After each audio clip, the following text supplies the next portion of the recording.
Hello everyone, welcome back to TowerGate. It is TowerGate day number 1277, November the 9th, 2020, Monday. Thank you so much for tuning in.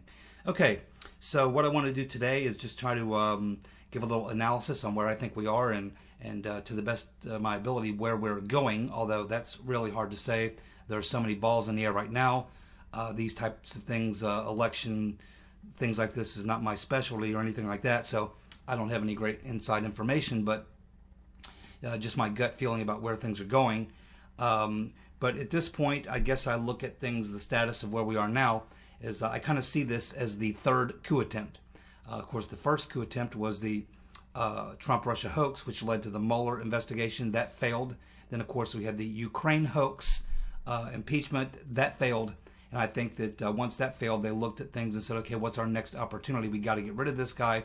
And I think that they thought, okay, well, the election is the next best opportunity, and I think then that's when they put together the plan to rig the election. And now, certainly it's clear in hindsight, now we understand why they had the strategy they had for Biden, to keep him in the basement, to keep him hidden as much as possible, because the more you see of the guy, the less you like him. And besides, their intention was never to win the election through the voting process. They knew that they would carry the solid blue states. They knew that the battles would be in the battleground areas in the swing states. And of course, they controlled in the states, in those states where they controlled the politics. They came up with the third coup plot, which is to rig the election with these mail-in ballots and other forms of election fraud. Now, obviously, on I think it was Friday night or maybe Saturday. I think it was Friday night. I think they actually called the election for, the media called the election for Biden, which of course the media doesn't call elections, but it's all part of the plot. It's all part of the plot. This is to go ahead and get people to accept that Biden is going to be the next president, and to throw cold water on the legal process, because generally speaking, they do not like to overturn the results of an election. So if they can get in people's minds and make them them to accept that Biden has won the election, even though he hasn't, that will somehow take care of that problem. Also, it kind of puts a lot of pressure on Trump to try to get him to concede. Now, my belief is that Trump will not concede, that he will use every possible, take every possible legal path that he can take that's there for him, and that he will only concede when he is when he's exhausted every possible legal remedy. I think there'll be tremendous pressure that will build on him day after day, which is the whole point of this exercise, to get him to concede. But I think that he'll fight to the very end. But he's got about 5 weeks, because somewhere around the 15th of December, some decisions will have to be made. At which point, you could see a final resolution come through the Supreme Court. When you get to about the 15th of December, something's got to give, and it could be there that happens. I think the big focus right now was on Pennsylvania and Michigan is where I would focus. I think Trump will eventually end up winning in Arizona. We should know that in 2 to 3 days. Georgia is going through a recount. I expect he'll win North Carolina and probably Georgia as well. But Pennsylvania is the key to all this. So I would focus all my energy on Pennsylvania. It sounds like they got a very good case, but again, it's very difficult to get the courts involved in this sort of thing. But we will have to see what happens. I think they have some solid cases that they're going to bring. But then again, when I look back at coup attempt 1 and coup attempt 2, the deep state, it doesn't matter if you catch them red-handed with their hand in a cookie jar or not. They get away with it. They seem to be able to get away with anything and everything, which is why they went ahead and did this. If you can get away with the Mueller witch hunt coup plot, you can get away with the Ukraine coup plot. Why wouldn't you get away with the rigging the election plot? Any of those things. They could have done other things as well. They get away with that too. I have let's just say I have zero level of confidence whatsoever that the rule of law will be upheld and that justice will prevail. I think that ship sailed in this country a long time ago, and I think it's basically survival of the fittest, and it's a war that's largely going to be fought by the people, unfortunately, against themselves, which is exactly how it's been positioned to be. So I'm not looking for justice to come from the Department of Justice, the FBI, any government agencies, the courts. None of them have proven to be effective at all at this point.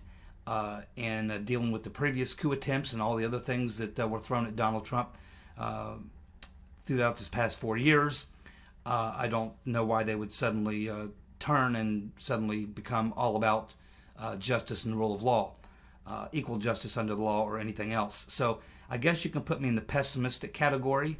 I think everything is probably playing out exactly the way that they planned it, and I think that they'll probably be able to roll this one up just like they did everything else. That's my guess. I give Trump about a 15% chance, maybe 20 tops. It will take something extraordinary, I think, for him to be able to defeat the deep state here. It's rigged. It was rigged from the beginning. I have no confidence whatsoever in justice being done. So that's just my kind of my pessimistic, but what probably is realistic view. Of course, I know many of you are still trusting in the plan. Trusting in the plan. And some of you now trust in the sting operation too, and the plan. Okay, so that's good. I think it's great when people have faith in something. So yes, if that's what gets you through the night, if that's what will help you sleep, if that's what will help you make it through the day, then go ahead and keep the faith, my friends, whatever it takes for you. I prefer a hard dose of reality myself. So we are looking at, obviously, this, we've discovered now a lot about this Domminion software, which we know is used in at least 30 states, including every single one of the battleground swing states. We know now that you can access that system via phone or through the internet, which is pretty much the same thing, where you can access it wireless or through a wired connection. We know now that you can do real-time uploads. Anyone can. Anyone can. They provide the key identifier for you so that anyone can go in there and get the key identifier and get into the program and from anywhere. All you have to be is a computer programmer, and you can get in there and make changes. So we know that you can do real-time uploads, which, of course, we know in this recent case and in a couple of these cases here, these were occurring mostly after just prior to them stopping the counting of votes. They would stop the counting of votes, and then you would have these updates, patches, that people were going into that system and putting in patches. After they had kicked out most of the other people before they brought in the new votes, someone was accessing the system and writing in new patches into that Domminion software. This was occurring between 2 to 4 a.m., and it happened almost simultaneously in 4 states. That means at the same time. And of course, then the next day, after these things occurred, these anomalies occurred, that's when we saw that Biden closed the gap by tens of thousands of votes, which certainly looks fraudulent to me. We also know that this Domminion software is used in many countries or counties in Nevada, Arizona, Minnesota, Michigan, Wisconsin, Georgia, and Pennsylvania. 47 counties total in Michigan alone. We learned this from the chair of the Michigan GOP. She's the one who gave the press conference the other day, the blonde-haired woman with glasses, who gave the press conference where she explained how the 6,000 votes got switched in this Domminion system.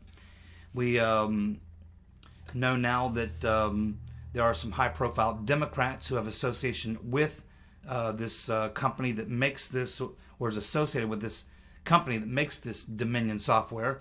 That would be Nancy Pelosi, Madam Botox. Her and her husband are investors in this company. Diane Turn in Your Guns, Mr. and Mrs. America Feinstein, her husband and she have a financial interest in this company.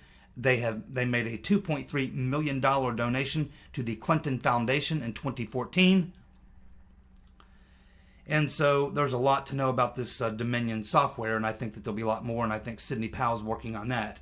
You also have this hammer and scorecard information that's been coming out. Sidney Powell talked about it. that's a whole other deal there. If you're talking about like Hammer and Scorecard, what you're talking about here would mean that those are government programs written for the government. So that would suggest that there was government involvement in rigging this election. Sidney Powell says she has some excellent witnesses. How you would untangle that, anything that happens inside the deep state is basically in the lockbox. It's down the black hole. They've been hiding, look how they've been hiding things on Spygate for years and years. They'd have no problem hiding something like that for a week and a half, 2 weeks, a month, or two, whatever. I don't know that that will go anywhere, although I think it's a valid suggestion that some government programs may have been involved as well. What this system does essentially is goes in, creates an algorithm, tabulates a lot of things in the system, and then creates a program within itself that will change votes. Basically, that's what this Hammer and Scorecard do. That essentially changes votes based on an algorithm that's programmed into the system, and it can't be detected. The only time it can be detected, just like with Domminion software, is the same way. The only time it can be detected is if you catch someone doing it, if you get into the system when the patches or changes are actually being made. Once the changes are made, you can't go back and see anything. You have to actually see it when it's happening, going down in real time. We can assume that there won't be any patches being loaded into either of those systems anytime soon. They think of everything, don't they? So another thing is, the more I look at this, this coup plot looks a lot like what we saw in the color revolutions, which tells me that probably the hand of George Soros is deeply involved in this plot, because you saw the whole thing. Of course, the color revolutions, we know, began back in 2003 in Tunisia, and it went through from Tunisia, then it went to some of the old former Soviet republics, into the Balkans, and finally the grand finale in Ukraine with the putsch in Ukraine, taking out what's his name, Yanukovych. So this looks a lot like the same types of things we saw with these color revolutions, where you create civil war if possible, but sometimes best case scenario, just enough civil disturbance, civil chaos, that you can then insert your puppet regime and take out the person you don't want. And they do this by turning the people against one another. And it's exactly what you're going to see happen here. They rigged the election for Biden, knowing good and well that it's obvious it was rigged. That pisses off the Trump supporters. So the next thing you know, they take action, and then you get the two fighting amongst each other. Creates this massive chaos, and in the middle of all the chaos, the puppet masters come in and make the switch. Now, Trump supporters, I think, no matter how disappointed they may be, if in fact Trump ends up losing, and I'm not suggesting that's the case, I think it's not over till it's over, and if anyone can beat this thing, it is Trump. The odds are stacked heavily against him, but it's not over till it's over. But the idea that Trump supporters and a large mass are going to go out and start, burning down stuff and starting a civil war, that doesn't sound like what Trump supporters would do. So I don't know that they're going to get that part of the chaos going, but they can create enough political chaos and enough division that they can certainly that can act as like a cover, a smoke cloud, while they carry out the actual coup, which is what's happening right now. Because the focus will then go from looking into how the coup was carried out into all the external things that are now happening all around it.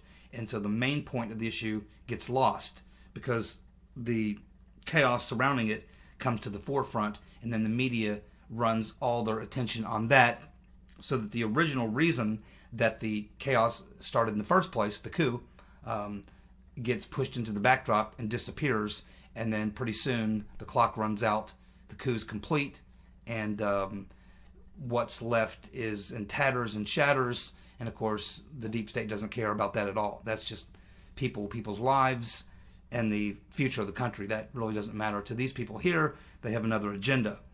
So essentially, that looks like what's happening here. You create the chaos by rigging the election, just exactly what was done in Ukraine and Tunisia and some other places. You do that to divide the country. Then you create the civil conflict. Then during the chaos, you go ahead and insert the puppet regime. So this is not just a local deal with Democrats and some swing states. This is much bigger than that. This is an international coup, just as the other first coup attempt, the Trump-Russia hoax, involved international players as well. So this is the scale that we are playing on, and unfortunately Trump is pretty much alone. Now, probably the most positive thing that we had happen this week was the order that was directed by Judge Alito, and apparently he was speaking on behalf, or his opinion was written on, or his order, I should say, was written on behalf of Kavanaugh, Gorsuch, Clarence Thomas, and Alito wrote the, I guess, the order, the court order, ordering Pennsylvania to separate those ballots, the ones that came in after 8 p.m. on election night, to separate those out. That suggest that maybe they'll want to separate them out because maybe they will, some future date, the Supreme Court's going to get the case back, and they want to make sure if they need to, they can say, hey, those ballots cannot be counted. That's one way you could look at it. But apparently the point is here behind this ruling is that the state legislatures are the ones who actually write the rules and regulations for how the elections are conducted, and a judge cannot make changes to the locations, the times, and the circumstances, how it's going to be conducted. Only the legislature can do that, and I think that that's what the Alito directive is saying, is that the judge was flawed when he allowed all these additional rules, new rules, to be in place for this election, because a judge cannot do that, and only the legislature can. So that is a favorable ruling, and it could lead to a lot of ballots being thrown out in Michigan. How many, I don't know. I do know that the only way that the Supreme Court will take up the case is if we run into the point where we're reaching a constitutional crisis, the issues are still not resolved, or if the amount of ballots they believe that could have been changed or made fraudulent, only if it would affect the outcome of the election would they take the case and rule on it. So whether or not Trump's legal team can prove that, I do not know. We're going to be finding out here in the next couple of weeks. So in other words, they did not have the right to extend the deadlines. And if that's the case, you could see a large number of ballots thrown out in Pennsylvania. Now, if that flips Pennsylvania back to Trump, and he does win Arizona and North Carolina, I think he will win Georgia in the recount. There's some issues there with ballots as well. Then he would win the election. We will have to see. Again, this is not my area of expertise, but just observing the deep state and how things have gone the past 3.5, almost 4 years, the deep state rarely is defeated. They usually get what they want. There's no one to rein them in because everyone works for them. Trump's all alone. Now, we learned some very interesting facts now that have, and I think there's more to learn, but for now we do know the following things that are certainly extraordinary, which will be brought to the attention of the court. These things will all be part of the filings that are going to be done, as I understand, Monday, Tuesday, Wednesday, today, tomorrow, and Wednesday. There'll be court filings which will be pointing out the following things, which is that it was mathematically, statistically, very, very unlikely that Biden could outperform the senators in the swing states and have... So Biden outperforms the senators in these swing states, but so these senators essentially don't get the support that Biden gets, and that's generally an indication that there may be some voter fraud going on. Then we have Biden underperforming both Hillary and Obama just about everywhere except Michigan, Pennsylvania, Georgia, Wisconsin. And that, again, is highly unusual. Why would it only be the case that Biden would underperform Hillary and Obama everywhere except these key states where the election is going to be decided, in these battleground swing states? That's another one that statistically raises a lot of questions. You also have these mail dumps, these dumps that were coming after they would stop the counting. Then these truckloads of ballots would come in, and there was nobody from the Republican side to be there to look at these ballots. And a large percentage of them apparently go for Biden. It's not been confirmed at this point what percentage. Before, people were saying 100%. As I understand, that's not the case. I don't know what the percentages were. We haven't been given that information yet. But still, there shouldn't be truckloads of ballots coming in after 8 p.m. on election night. There shouldn't be. At 3, 4 o'clock in the morning. That just doesn't sound, it sounds shady. It looks shady. That's an issue that will be included in the filing. It's also interesting that Biden would win this election, but that the Democrats would gain 0 House seats. 0.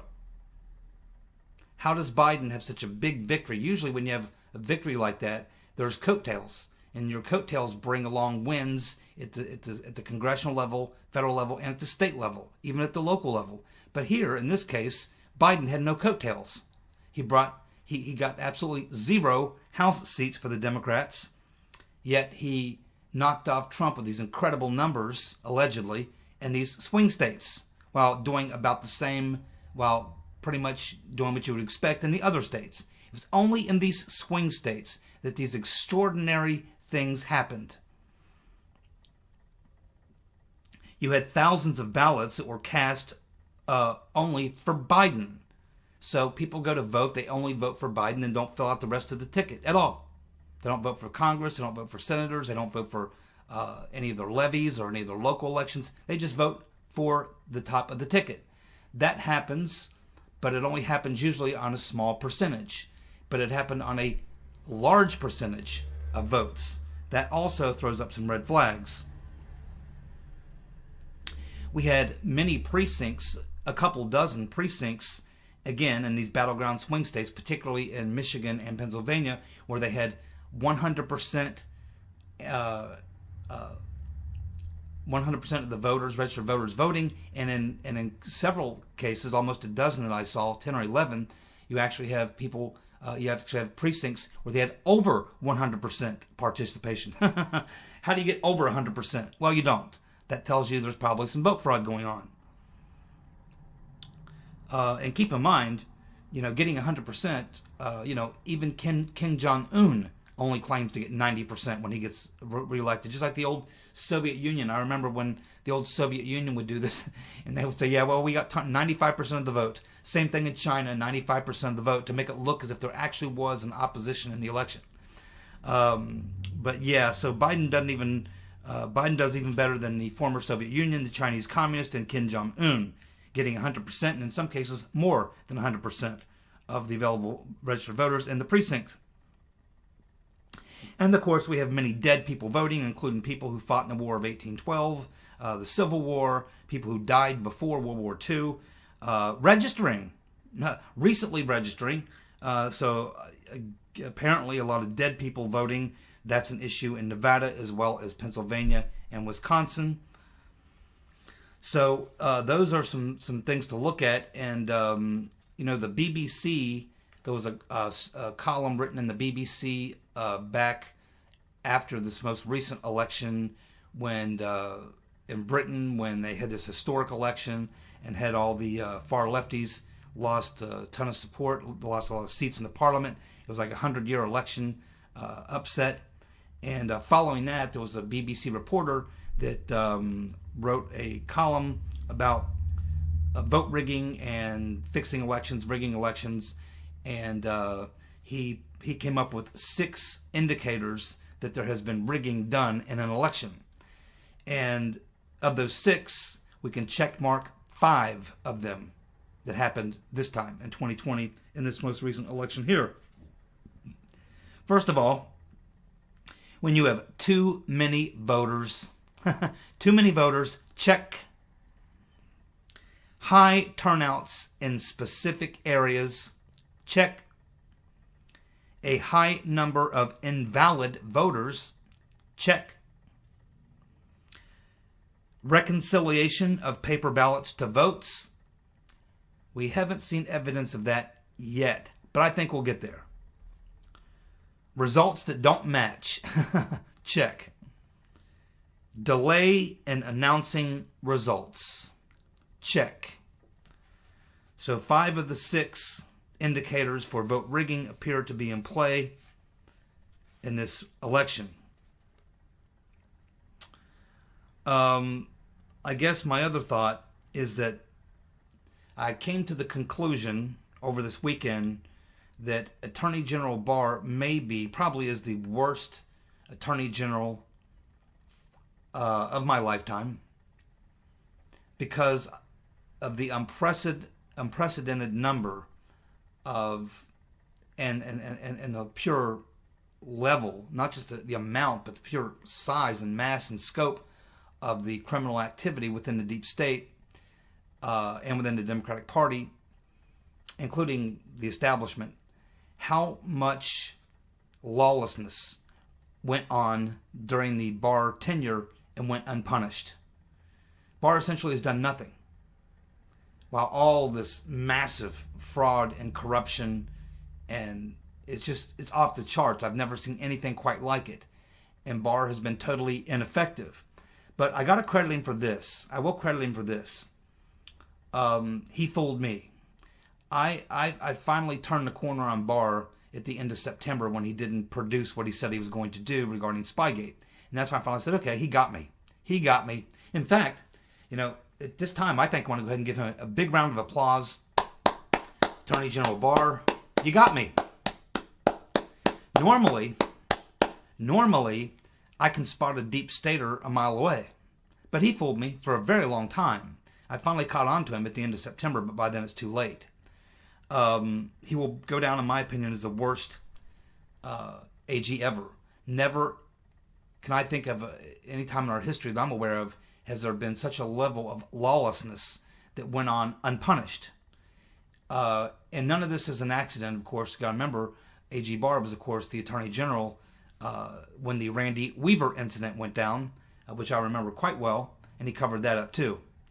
And, there was a lot of lawlessness back in the 1930s when you had Prohibition and the mob, the organized crime was paying off sheriffs and mayors and judges. And there was high levels of crime and corruption because everybody was running, whiskey and moonshine, and everybody wanted alcohol, but it was illegal, so everybody was willing to do anything they could, including sheriffs, mayors, judges, to get their alcohol.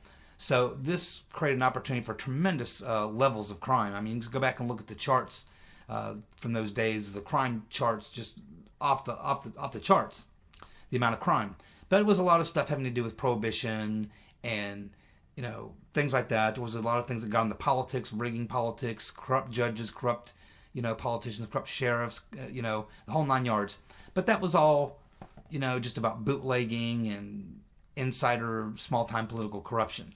When you compare that to things like coup d'etats, using, spy warrants to spy on political campaigns, to frame people, creating fake Russia-Ukraine hoaxes, things and such like that. And, of course, rigging a presidential election the way this was done. It's not quite as bad, I guess, as blowing Kennedy's brains out in Dealey Plaza in 1963. That was probably the worst coup that we've seen. But this was not as bad as that. But it's still pretty hard to swallow, if you know what I mean. So I guess what my hopes are is that if in fact it turns out that Trump is not successful in his legal cases, what I would like to see Trump do is to blow up the whole thing, go scorched earth. If I were him, well, the first thing I'd do is pardon General Flynn. Next thing I would do is pardon Snowden, and I would pardon Assange. Full, complete pardons, and let them talk. I would declassify, give a presidential directive, presidential order to declassify all Spygate, Ukrainegate, Biden, Ukraine, anything. Declassify all of it. I would come up with a long list. Presidential order, directive, total declassification of all of it. And I think that what we really need, and it would be nice if this could happen with these court hearings, if the Trump campaign's lawyers were successful in exposing the fraud. It's just that I have a low level of confidence that that will happen based on previous history. I hope I'm wrong. I hope maybe this is the one time that they actually do hold some criminals accountable and expose the crimes. Because I think that the corruption at this point in this country has gotten so bad, and I wonder if this country can ever be put back together again. I know for myself, I will never vote again with the same level of confidence that my vote is actually legit or being counted. I will never feel that our elections are on the up and up. I've already lost complete confidence in the Department of Justice and the FBI, the Intelligence Committee. I lost that a long time ago. There's not much left to hold on to. I'm holding on to a thread. I just feel like the country has this great cancer that's been eating away at it and growing away at it for years. There's this sickness. And I feel like we need to have one big, gigantic reveal to get it all out. And I hope that if Trump is not successful, that he does whatever he can do to expose as much of the fraud and corruption as possible. I would declassify every damn thing I could. Everything on 9/11, JFK, Spygate, the Biden corruption, the Obama corruption, the Bush corruption, the Clinton corruption, the Clinton Foundation stuff. I would declassify. I would have a great reveal on my way out the door, because I really feel like what we need in this country is a big vomit, a big fat vomit. We need to heave up everything that's in there and get it out, clean it out. It may destabilize things for a while, but it'll be worth it. Because I'm afraid that if this third coup plot goes unchecked, unanswered, and unaccounted for, and they get away with this, God help us. Because, again, I mean, if you know that you can do anything, and you'll always get away with it, what's to stop them from, what's to stop them from doing anything? I mean, there's no brakes here. There's no guardrails. There's nothing. I mean, we're like, we're just, floating around out there just waiting to be taken down. I mean, they could, they literally could go after people who supported Trump. They could literally lock us up in internment camps. Who knows? Everything's on the table. I just feel like we've reached a point at this time in this country where this is the make or break.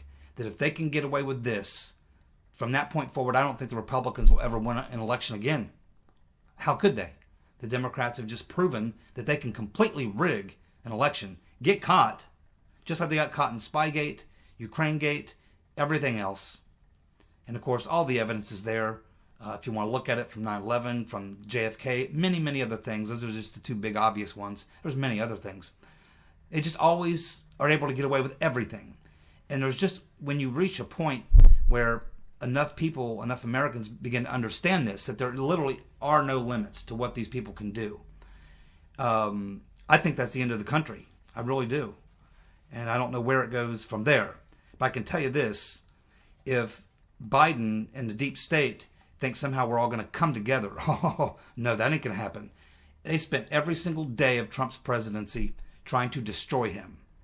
And if in fact Trump is not successful, I will spend every single day of Biden's presidency being part of the resistance everything I can to this guy up the every day, all day, until he is crushed. And believe me, he's nowhere near the strong person that Trump is.